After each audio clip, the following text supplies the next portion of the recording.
Olá, gente. E aí? Meus quarentenados, né? Vai ser o bordão.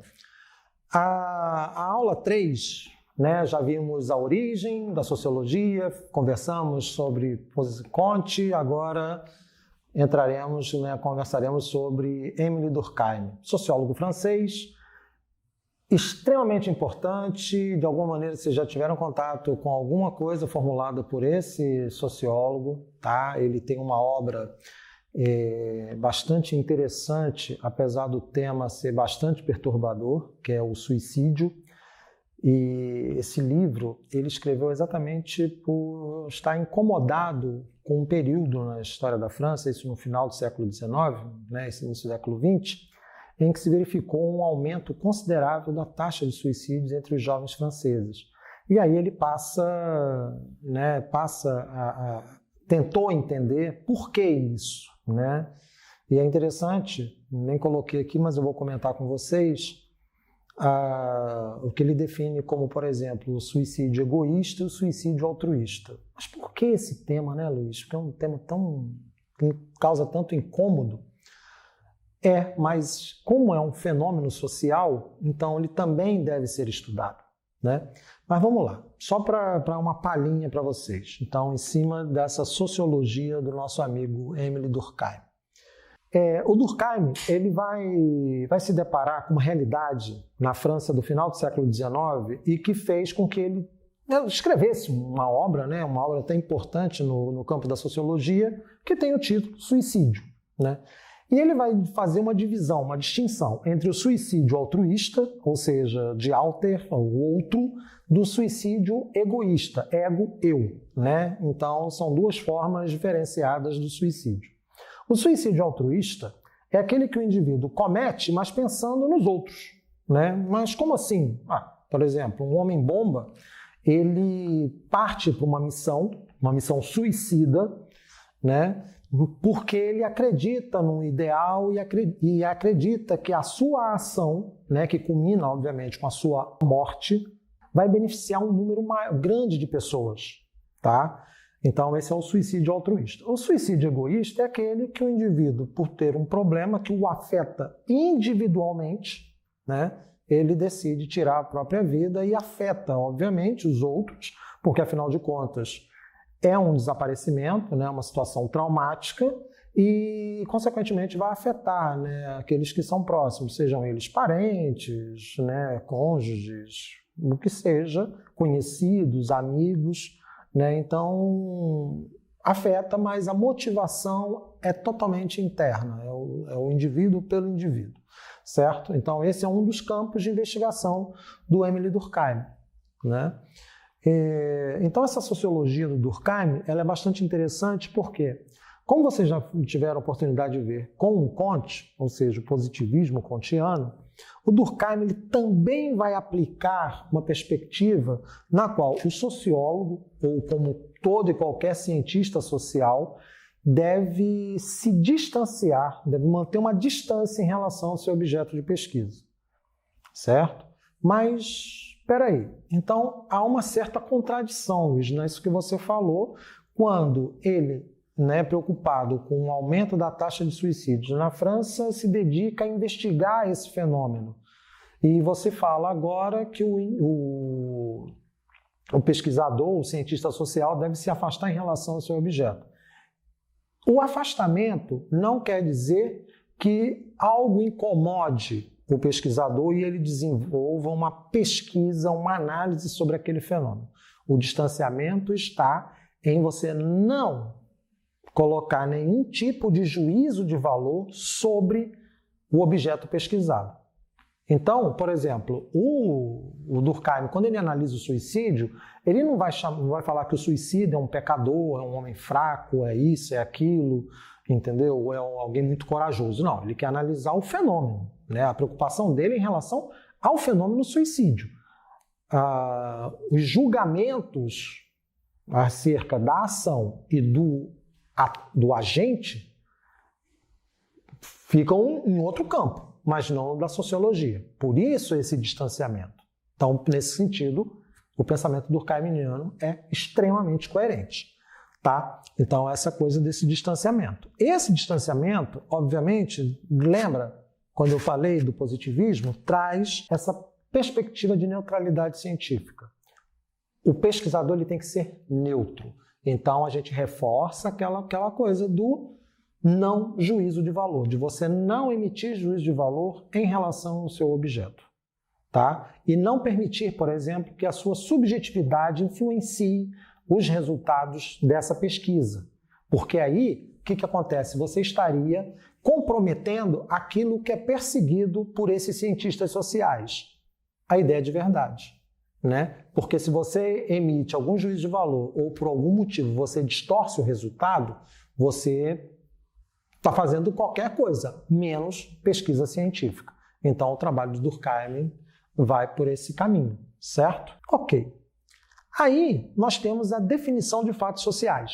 O suicídio, como eu havia colocado, né, eu estou batendo nessa tecla, é um caso. Só que os fatos sociais, eles se compõem de 3 elementos. Os coercitivos, os anteriores e os gerais. Coerção, todo mundo sabe o que é, né? É o fato de você reprimir alguém de praticar ou que tenha praticado ou antes que ele pratique determinado ato, né? Então, isso se estabelece de uma forma de você manter a sociedade coesa, né? Essa necessidade de coesão é fundamental para essa sociedade. Caso contrário, ela se perde, pode entrar num processo de degradação e de autodestruição, certo? E como é que funciona isso? Vamos lá. Antes da gente entrar, né, nessa explicação, convém lembrar um ponto bastante interessante. A sociedade para Durkheim, né, ele vai elaborar um conceito de sociedade orgânica, ou seja, a sociedade funciona tal qual um organismo. O organismo, vocês bem sabem, né, lá das aulas de biologia, é um sistema de órgãos. Então, você tem lá coração, cérebro, fígado, pâncreas, baço, intestino, rins, né, pulmões, tudo funcionando a contento, né? Cada um cumprindo a sua função dentro desse organismo. Se, por exemplo, o fígado apresenta um comportamento, né, vamos chamar de comportamento inadequado, ele coloca em risco todos os demais órgãos. Se o coração faz o mesmo, também coloca em risco os demais órgãos, e assim sucessivamente. Essa analogia, né, trazida aí pelo Durkheim, ela se aplica também às sociedades. Então, como é que isso funciona? Um indivíduo ocupa um lugar na sociedade. Então, todos nós ocupamos lugares na sociedade, certo?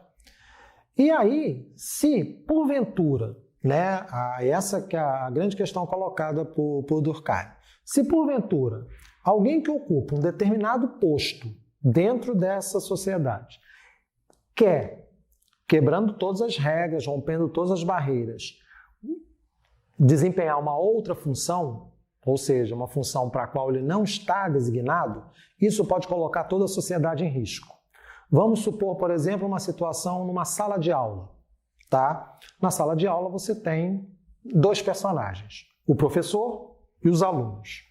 Imagine, por exemplo, se um aluno que vive nesse universo, tá? Que é um microcosmo social, decide agir como professor e vice-versa. Vai acontecer uma zona. E essa zona vai colocar toda a classe em risco, vai prejudicar o aprendizado e aí os prejuízos são imensos. Então, eu estou trazendo esse exemplo.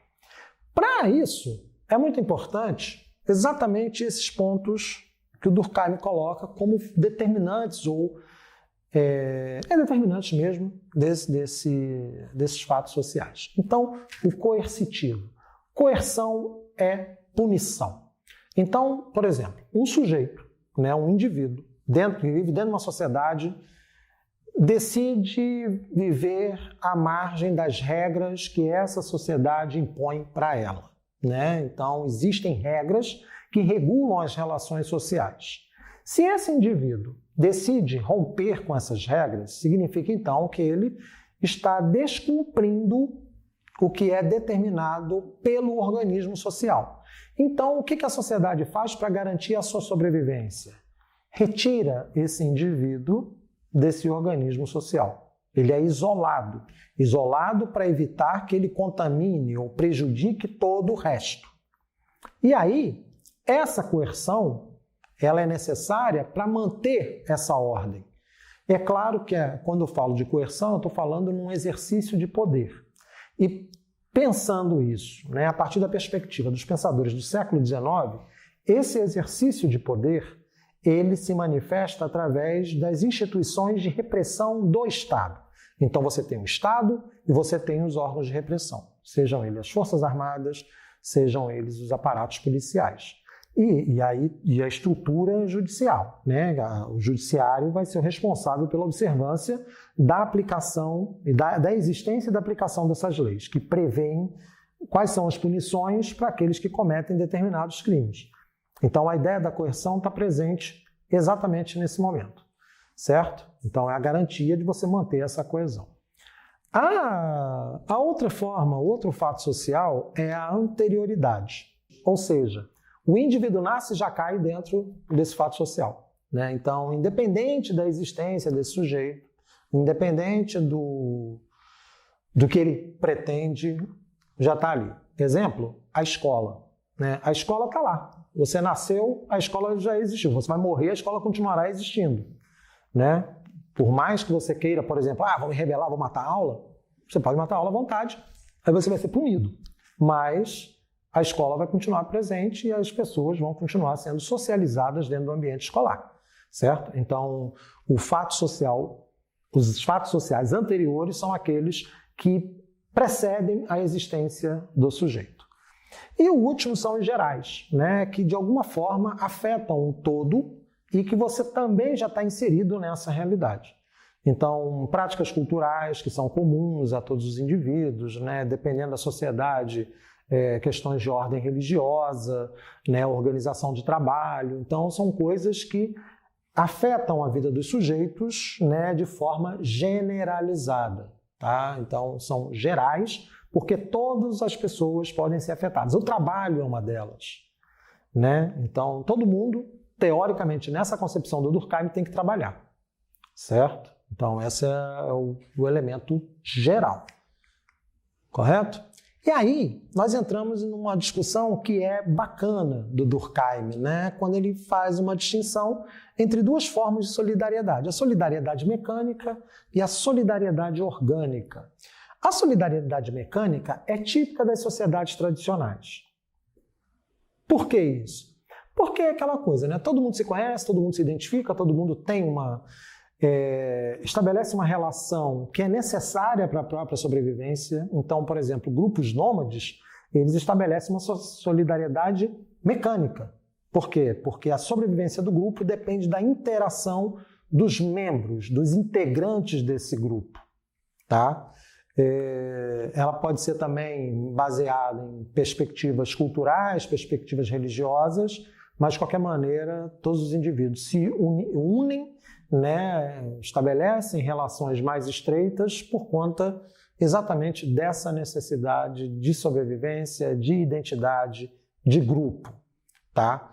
A outra solidariedade é a chamada solidariedade orgânica, ou seja, essa solidariedade já não se aplica às sociedades tradicionais. Ela já é uma característica das sociedades industriais, né, urbano-industriais. Então, a solidariedade orgânica, olha, lembra que eu falei a questão do organismo? Aparece aqui, né? A solidariedade orgânica, ela funciona da seguinte maneira. Qual é a identidade de um indivíduo que vive numa grande cidade? É uma identidade de classe, ou seja, eu pertenço à classe operária, então a minha identidade, a minha solidariedade será com os outros operários, né? Então eu sou empresário, então a minha solidariedade se baseará na identidade que eu manterei com outros empresários, e assim sucessivamente, né? Claro que eu estou usando só o exemplo de patrão e empregado, mas isso pode ser pensado para outras, né? Uma multiplicidade de grupos existentes dentro dessa sociedade. Mas, de qualquer maneira, são relações que são construídas de maneira artificial, elas não são naturais, tá? Embora o nome orgânico remeta a esse mundo natural, mas elas não são naturais. São resultado de interações sociais constituídas a partir de um funcionamento dessa sociedade. Entenderam, gente? Então, esses aspectos constituem o pensamento da sociologia durkheimiana, né? E isso é importante por quê? Porque os outros dois sociólogos que nós analisaremos nas próximas aulas, Marx e Weber, eles ou reforçam ou criticam os posicionamentos desses dois sociólogos anteriores, certo? E aí a gente passa para as questões do Enem. Aí eu também selecionei duas questões e aí vamos analisá-la com os mesmos critérios utilizados lá atrás, né, para identificar a sociologia do Comte. Então vamos lá. Esse aqui tem um texto também, vocês percebam uma coisa, né? Quem já teve a oportunidade de fazer Enem vai perceber isso muito. Todas as questões do Enem ligadas à sociologia e filosofia sempre trazem um texto. É um texto para dar uma base para o candidato, né? Então ele vai ler, ele consegue ler aquilo ali, né? Interpreta, ou se ele, por exemplo, tem dúvidas, o texto fornece um apoio. Então, como eu já havia sugerido antes, sempre muita atenção na hora de ler os textos. É um texto, né? Foi tirado da internet. O medo de não ter o celular à disposição cria uma nova fobia.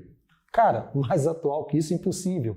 Tem gente que fica louca se não estiver conectado a uma rede social. Fica louca se não responder um WhatsApp na hora que ele foi enviado. Graças a Deus, eu faço parte de uma geração anterior que usa o WhatsApp como ferramenta e não como suporte, né?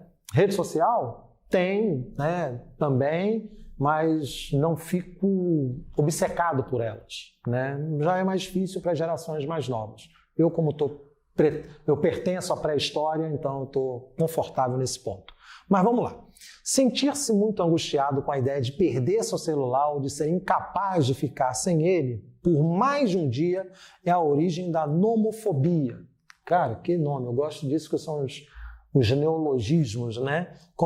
Contração de nomobiofobia, ou seja, doença que afeta principalmente os viciados em redes sociais que não suportam ficar desconectados.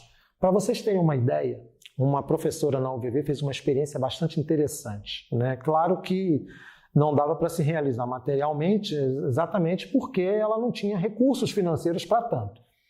Mas ela perguntou para os seus alunos do curso de comunicação social. Essa experiência tem mais ou menos uns 5, 6 anos, mas ela é bastante interessante. Se eles aceitariam trocar uma determinada quantia de dinheiro, e era uma quantia de dinheiro, e era muito dinheiro, tá? Por não ter rede social. A resposta unânime foi: dane-se o dinheiro, eu quero ter a rede social, né? Pena que ela não fez essa pergunta para mim. Mas, vamos lá. Aí, né, uma parte da população acha que se não estiver conectada, perde alguma coisa. Tem muita gente que tem essa impressão mesmo, né? O volume de informações é muito grande, sabe? Isso acaba afetando, né, maneira. E se perdemos alguma coisa, ou se não podemos responder imediatamente, desenvolvemos formas de ansiedade ou nervosismo. Isso é fato, né? Quantos de vocês já não passaram por essa situação em o telefone está sem sinal, acabou a bateria, acabou o crédito, qualquer outra coisa, ou deixou o telefone em casa, meu Deus, eu não consigo responder, não estou em contato, né, com as pessoas, e aí já viu, é um caos. Com base no texto e nos conhecimentos sobre socialização em instituições sociais, então, tudo aquilo que nós falamos trabalha exatamente com socialização em instituições sociais. A escola é uma instituição social e é um agente socializador. Na perspectiva funcionalista, ou seja, o que é o funcionalismo em Durkheim? É a ideia da função. Então, as coisas exercem funções dentro da sociedade, certo? Assinale a alternativa correta. A nomofobia reduz a possibilidade de anomia social na medida em que aproxima o contato em tempo real dos indivíduos, fortalecendo a integração com a vida social. As interações sociais via tecnologias digitais são uma forma de solidariedade mecânica, pois os indivíduos uniformizam seus comportamentos. O que faz de uma rede social virtual uma instituição é o fato de exercer um poder coercitivo e ao mesmo tempo desejável sobre os indivíduos. Lembre-se do texto. O uso de interações sociais por recursos tecnológicos constitui um elemento moral a ser compreendido como fato social. Para a nomofobia ser considerada um fato social, faz-se necessário que esteja presente em uma diversidade de grupos sociais. E aí? A resposta correta é a letra D. O uso de interações sociais por recursos tecnológicos constitui um elemento moral a ser compreendido como fato social. Por quê? Porque a perspectiva do indivíduo em ficar isolado, distante dessa realidade, o incomoda sobremaneira, né? E aí vira um problema de ordem sociomoral. Ok? Então nós fechamos essa questão, né? Uma questão bastante interessante, dada a sua atualidade, aí passamos para a próxima questão sobre Durkheim, que é uma questão bastante interessante, com 2 textos, né? E aí já o esquema já é diferente, porque você tem que ter atenção em relação à leitura dos 2 textos, porque os textos podem coincidir, né? Concordar, podem discordar, então tem que ter muita atenção ao que um autor e o que o outro dizem, né? Então, está falando aqui o primeiro texto de um sistema econômico guarani, né? Compara muitas outras variantes da modalidade doméstica de produção. Então, está falando das relações, da questão da produção material pelos guaranis, dentro da lógica dessa sociedade, dessa cultura. O segundo texto fala de globalização, né? Então, a questão das mudanças, né? Da maneira como isso vai afetar as pessoas, né, o masculino, o feminino, né, então essa questão dos anos 90, que foi o período em que a globalização mais avançou, né, então os 2 textos trabalham principalmente com o quê? Com relações de trabalho, né, então acaba sendo redundante, né, falar trabalho com questões de trabalho, então analisa questões relacionadas ao trabalho, mas é muito interessante isso, então vamos observar aqui. Né? Então fala dos efeitos, primeiro, um sistema, né, econômico particular, que é o sistema econômico guarani, e o outro dentro dessa perspectiva de globalização, ou seja, que afeta várias sociedades ao redor do planeta. Tá? Então isso é bastante interessante. Então nós temos uma comparação. O texto 1, e aí vem o comando da questão, apresenta a divisão do trabalho em uma sociedade indígena. Tá? Em contrapartida, o texto 2 faz referência à divisão do trabalho em um contexto de globalização. Tomando como base as ideias de Émile Durkheim, podemos inferir que o texto 1 apresenta uma sociedade em estado de anomia. O que é anomia, gente? Anomia é ausência de regras. Então, aqui tem regras. Então, a alternativa A está fora. O texto 2 apresenta uma sociedade que possui uma solidariedade orgânica? Interessante isso, hein? Está encaminhando aqui. Em virtude daquilo que nós analisamos sobre solidariedade orgânica e mecânica, então vamos lá. Pensando, ó, texto 2. Texto 1 apresenta uma sociedade simples e não sujeita aos fatos sociais? Não, muito pelo contrário. Esses fatos sociais estão presentes em todas as sociedades, independente se ela é simples ou complexa. O fato social existe, né? A coerção, a generalidade, né? Então, assim, esses fatos, esses elementos estão presentes. O texto 2 apresenta uma sociedade mais propensa ao suicídio altruísta? Mas por quê, gente? Se você está falando, mesmo que você tenha uma situação ruim, né, no qual as pessoas estejam sendo mais exploradas em virtude do processo de globalização, então isso está fora.